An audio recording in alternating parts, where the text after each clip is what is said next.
recently was in New York City for the Riz Media CEO exchange. First off, it was absolutely astonishing to see how many people knew about NAGLREP. Believe me, that was not always the case. As the first day ended, I boarded the shuttle to the evening reception in Central Park and sat in front of industry icon Helen Hanna Casey. She was engaged in a discussion with her seatmate about the coming midterms elections, and sure enough, they started talking about California Congressman Dana Rohrabacher. And I just had to turn around. After all, I believe NAGLREP's swift and powerful response against the congressman's outward denouncement of LGBTs and fair housing was one of our proudest moments as an organization.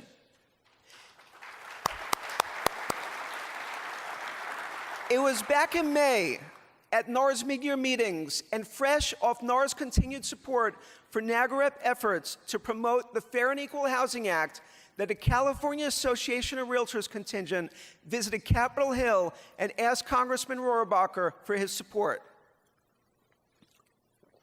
Congressman Rohrabacher, the same guy who received funding from NAR's RPAC President Circle, had the gall to tell our own Wayne Woodyard and others that every homeowner had the right not to sell their home to someone if they didn't agree with their lifestyle.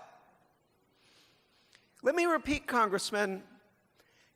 You received NAR funding and denounced fair housing. And Mr. Congressman, being lesbian, gay, bisexual, or transgender is not a lifestyle.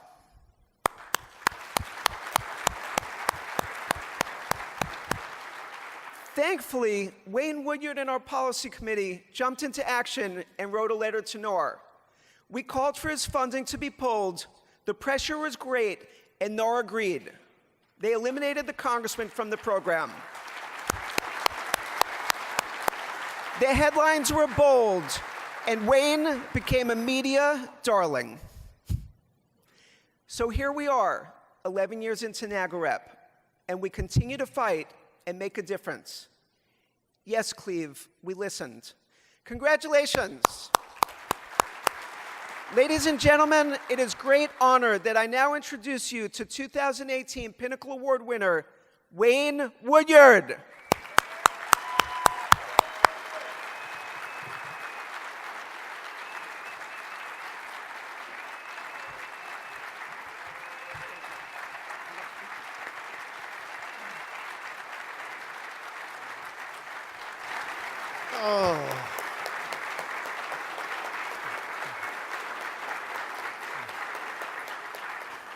Wow, I don't think I'm a darling, but anyway, I'm glad that I need to scoot down a little. I'm not as short as Jeff Berger here. All right, we'll stop it. Or Alex, I'm sorry.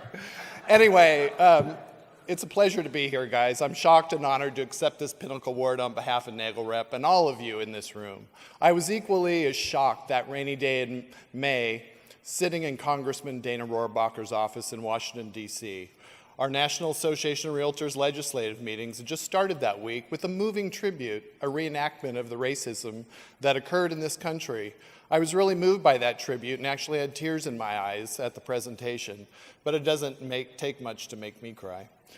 We were all charged with 4 talking points that week to speak to our elected officials, one which was the protection of LGBTQ individuals included in the Fair Housing Act, which was the House of Representatives Bill, H.R. 1447. Even our conservative Orange County realtors, where I work in Orange County, many of whom are very conservative, didn't think it would be an issue. For those of you not familiar with the roots of the Fair Housing Act, on April 11, 1968, 7 days after the assassination of Reverend Dr. Martin Luther King, President Lyndon Johnson signed into law Title VIII of the Civil Rights Act of 1968, commonly known as the Fair Housing Act.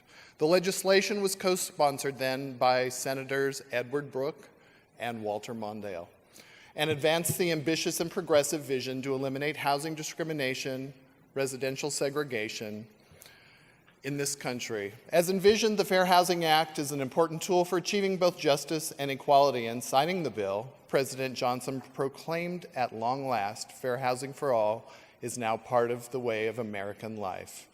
We have come some of the way, but not near all of it. Those last words, not near all of it, was so true that rainy day, May 16th, 2018, in Congressman Rohrabacher's office.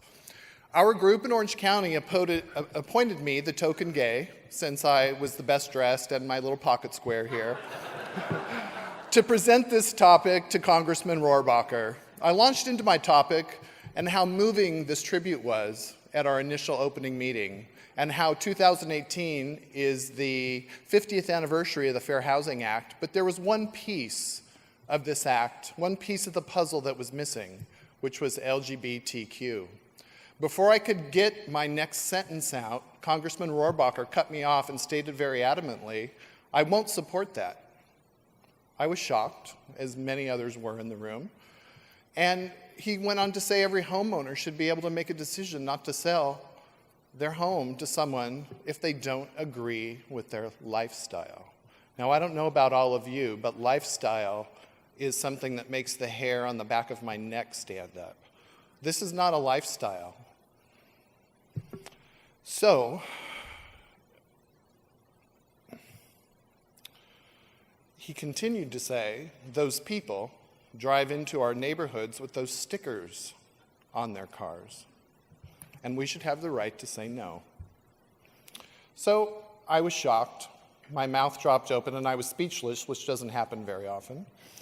But we do agree not to be confrontational in our congressmen's offices and elected officials.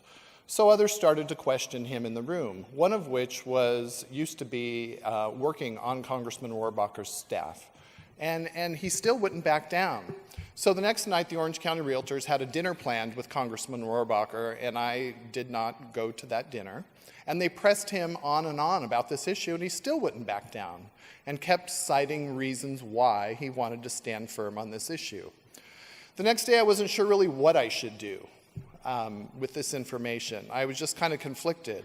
Our Realtor Association in Orange County, which is one of the largest in California, I was talking to our CEO this morning, we are the largest in California, has traditionally always supported Republican candidates. Dana Rohrabacher, Mimi Walters, which was interesting. Something came out on Mimi Walters in Orange County yesterday, terrible Mimi. That was interesting as well. All of which are not friendly to the LGBTQ community.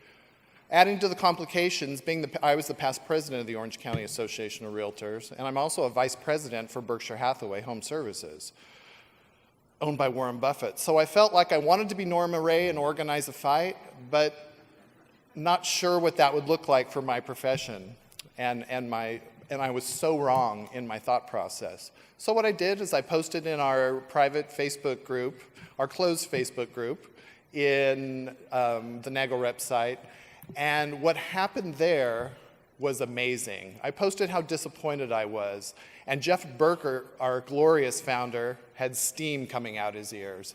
He channeled Norma Ray on steroids. The post went viral. Oh yeah, he was just going crazy.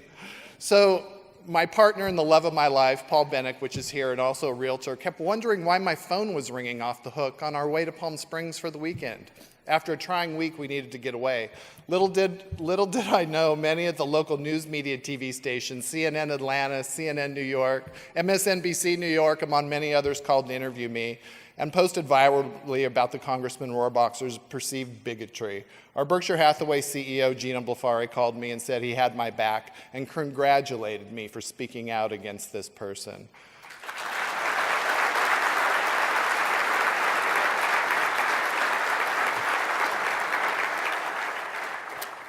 The National Association of Realtors and California Association of Realtors removed him as a realtor champion, which he had been identified since he voted no on the Trump tax bill and removed his funding.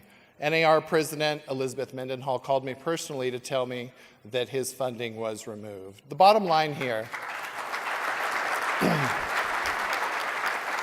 is everyone should have the same protections under the Fair Housing Act. I think we've all read through our CC&Rs in some of these old communities that we've sold property in, and we see the prohibitions that were written into them, which younger realtors can't even imagine, and the bigotry that was systemic in our country for decades. This needs to end. In closing, I just want to say thank you. Thank you to Jeff Berger, AKA Norma Ray, for unleashing the genie in the bottle, and for all your support, messages, and taking action in your own communities to ensure everyone has rights. I'm looking forward to a great week with all of you, and thank you so much.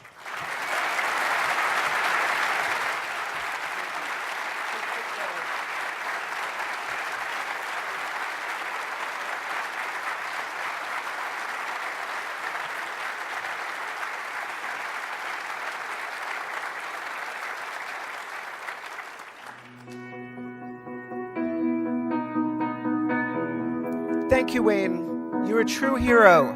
We thank you for your leadership.